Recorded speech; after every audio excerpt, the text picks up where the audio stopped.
Hallo, ich heiße Clara und ich bin 25 Jahre alt. Ich möchte euch heute eine dunkle und traurige Geschichte erzählen, die ich bis heute nicht vergessen kann. Lange Zeit dachte meine ganze Familie, dass mein Großvater am Ende seines Lebens langsam seinen Verstand verlor. Wir dachten, er vergaß immer mehr, sah Dinge, die nicht da waren, und erzählte Geschichten, die nur in seinem Kopf existierten. Wir glaubten, dass seine Krankheit der Grund für alles war. Heute weiß ich, dass die Wahrheit ganz anders war. Mein Großvater hieß Johannes und meine Großmutter heißt Martha. Die beiden waren fast 50 Jahre verheiratet. Für mich waren sie immer ein Vorbild. Wenn ich als Kind an ihre Ehe dachte, stellte ich mir zwei Menschen vor, die ihr ganzes Leben miteinander verbracht hatten. Sie hatten ein schönes Haus am Stadtrand und einen großen Garten. Im Haus roch es oft nach Holz, Kaffee und dem Essen meiner Großmutter. Wenn ich dort war, fühlte ich mich sicher und geborgen.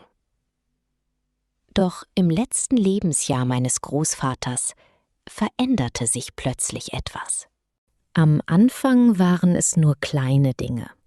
Er verlegte seine Brille oder wusste nicht mehr, wo er seine Schlüssel hingelegt hatte. Beim Abendessen stellte er manchmal dieselbe Frage zweimal. Wir fanden das damals sogar ein bisschen lustig. Wir sagten, dass er eben älter wurde und dass solche kleinen Vergesslichkeiten normal seien. Doch nach einigen Wochen wurde seine Angst immer stärker.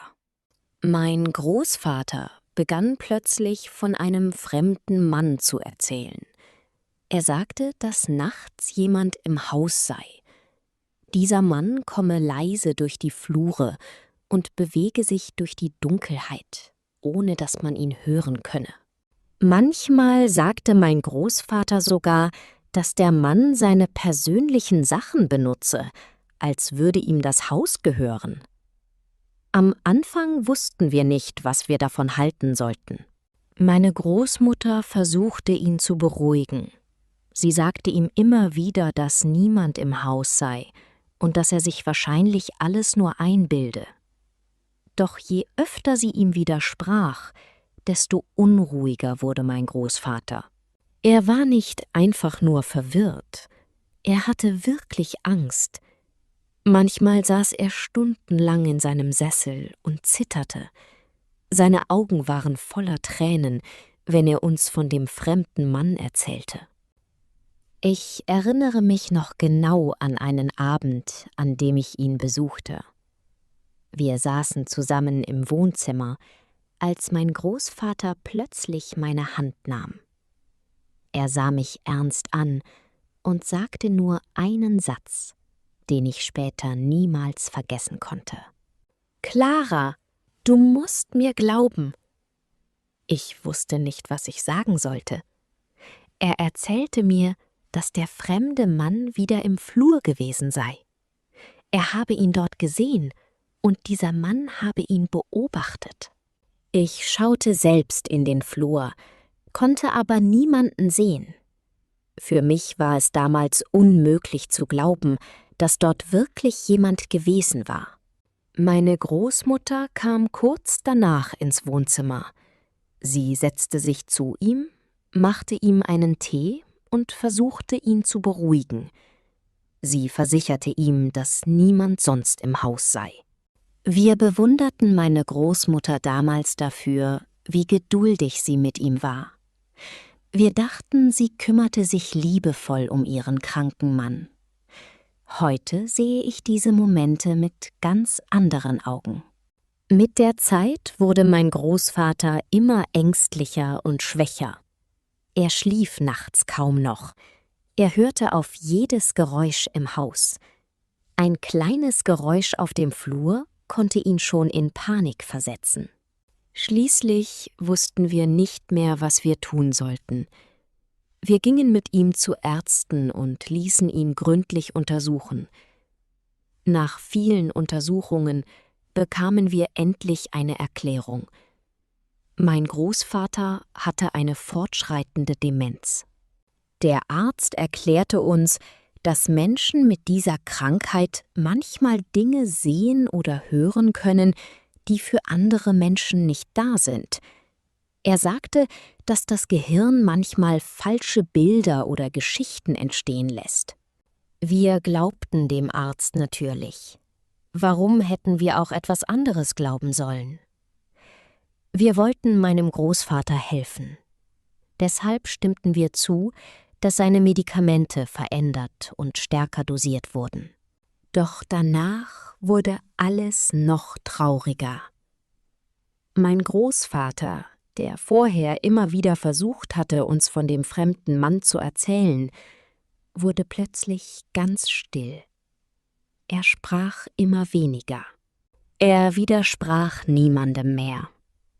Er saß jeden Tag stundenlang in seinem Sessel am großen Fenster und schaute in den Garten. Wenn ich mit ihm sprach, reagierte er kaum noch.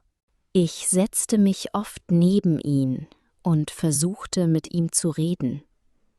Aber der Mann, den ich kannte, schien immer weiter zu verschwinden.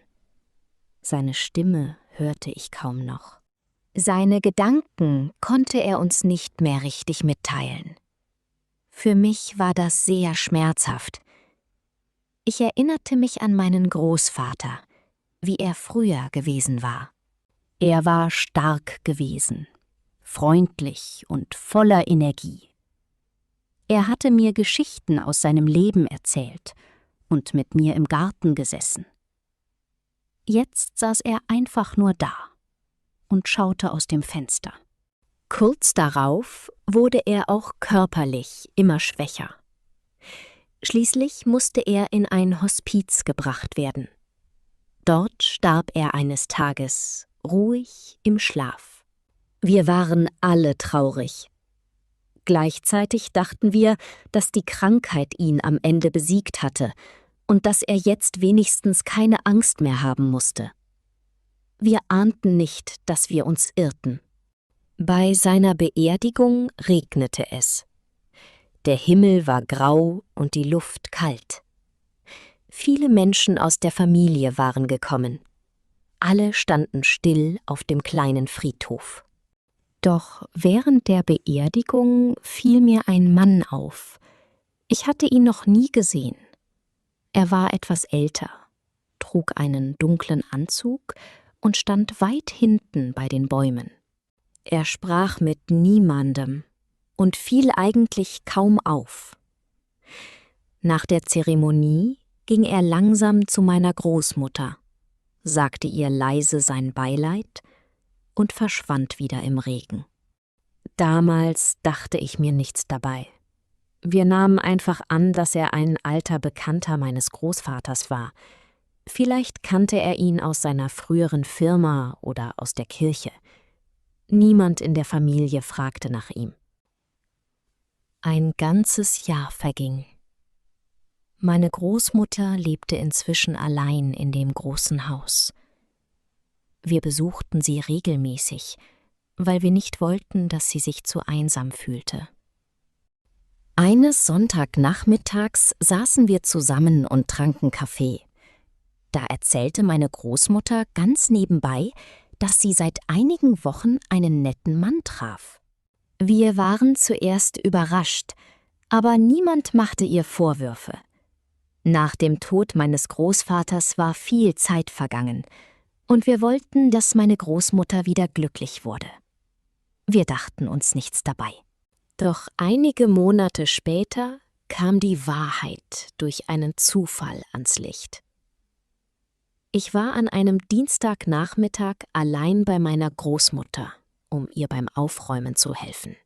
Im Wohnzimmer stand noch immer das alte Fotoalbum der Familie.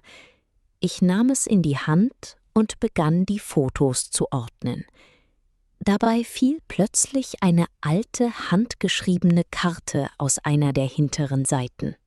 Ich hob sie auf und sah den Namen: Es war derselbe Mann, den ich bei der Beerdigung gesehen hatte. Mein Herz begann schneller zu schlagen. Ich sah auf das Datum. Die Karte war mehr als 2,5 Jahre alt. Das konnte nicht stimmen. Meine Großmutter hatte uns doch erst vor einigen Monaten erzählt, dass sie diesen Mann kennengelernt hatte. Ich las die Karte noch einmal. Die Worte waren sehr persönlich und zeigten eindeutig, dass die beiden sich schon lange kannten. Dann bemerkte ich den Kalender meiner Großmutter, der auf dem Tisch lag. Auf einer Seite waren kleine Herzen gemalt. Daneben stand ein Datum und die Worte »Unser 3. Jahrestag«. Ich blieb einfach stehen. 3 Jahre. Ich begann im Kopf zu rechnen. Wenn die beiden schon seit 3 Jahren zusammen waren, bedeutete das, dass diese Beziehung begonnen hatte, als mein Großvater noch lebte. Und plötzlich erinnerte ich mich wieder an seine Worte. Der fremde Mann, der Flur, die Nächte, seine Angst. Ich bekam eine Gänsehaut. Langsam setzte sich alles in meinem Kopf zusammen. Der Mann, den wir bei der Beerdigung gesehen hatten, war genau der Mann, von dem mein Großvater immer erzählt hatte. Mein Großvater hatte ihn wirklich gesehen. Er hatte sich diesen Mann nicht einfach ausgedacht. Er war nicht nur eine Geschichte, die sein krankes Gehirn erfunden hatte. Der Mann war real gewesen. Und er war tatsächlich in unserem Haus gewesen. Während mein Großvater krank im Bett lag und nachts Angst hatte, war dieser Mann heimlich bei meiner Großmutter. Und wir hatten Johannes nicht geglaubt. Das war der Moment, in dem ich verstand, wie schlimm unser Fehler gewesen war. Wir hatten gedacht, wir würden ihm helfen. Wir hatten seine Angst als Teil seiner Krankheit gesehen. Wir hatten sogar zugelassen, dass seine Medikamente stärkere wurden, damit er ruhiger wurde. Aber vielleicht hatte er uns die ganze Zeit die Wahrheit sagen wollen. Mein Großvater starb mit dem Gefühl, dass er langsam seinen Verstand verlor und niemand auf der Welt ihm glaubte. Dieser Gedanke tat mir mehr weh als alles andere. Ich konnte tagelang nicht richtig schlafen. Immer wieder dachte ich an meinen Großvater und an seine Stimme. Ich erinnerte mich daran, wie er meine Hand gehalten und mich gebeten hatte, ihm zu glauben. Ein paar Tage später ging ich wieder zu meiner Großmutter. Ich wollte die Wahrheit von ihr hören. Ich zeigte ihr die Karte und erzählte ihr, was ich entdeckt hatte. Dann fragte ich sie, wie sie das hatte tun können. Wie konnte sie einen anderen Mann in das Haus bringen, während ihr eigener Mann krank im Bett lag? Meine Großmutter versuchte nicht einmal, mich anzulügen. Sie sagte nur, dass es für alle einfacher gewesen sei, zu glauben, dass Johannes krank war. Ich war schockiert. Sie zeigte keine wirkliche Reue. In diesem Moment wusste ich, dass sich etwas zwischen uns für immer verändert hatte. Ich hätte einen großen Streit beginnen können. Ich hätte der ganzen Familie erzählen können, was ich herausgefunden hatte. Aber ich wollte keinen Skandal. Ich wollte nur noch Abstand. Also behielt ich ihr Geheimnis für mich und verließ das Haus. An diesem Tag schloss ich die Tür hinter mir und brach den Kontakt zu meiner Großmutter ab. Seitdem denke ich oft an meinen Großvater. Ich weiß, dass er krank war, aber heute glaube ich auch, dass wir viel zu schnell entschieden hatten, dass alles, was er sagte, falsch sein musste. Vielleicht hätten wir ihm einfach besser zuhören müssen. Vielleicht hätten wir mehr Fragen stellen müssen. Denn manchmal ist ein Mensch krank und sagt trotzdem die Wahrheit. Diese Geschichte hat mir gezeigt, wie wichtig es ist, einem Menschen zuzuhören, besonders wenn er Angst hat und niemand ihm glaubt. Mein Großvater starb mit einem schrecklichen Gefühl. Er dachte, dass niemand ihn verstand und dass niemand ihm glauben würde. Und genau dieser Gedanke bleibt bis heute in meinem Herzen. Das ist die Geschichte meines Großvaters, Johannes, der niemals einfach verrückt war. Er war ein kranker Mann, der etwas sah, das wir nicht sehen wollten. Vielen Dank, dass ihr mir bis zum letzten Wort zugehört habt. Ich hoffe, dass euch diese Geschichte berührt hat und dass sie euch vielleicht auch zum Nachdenken gebracht hat.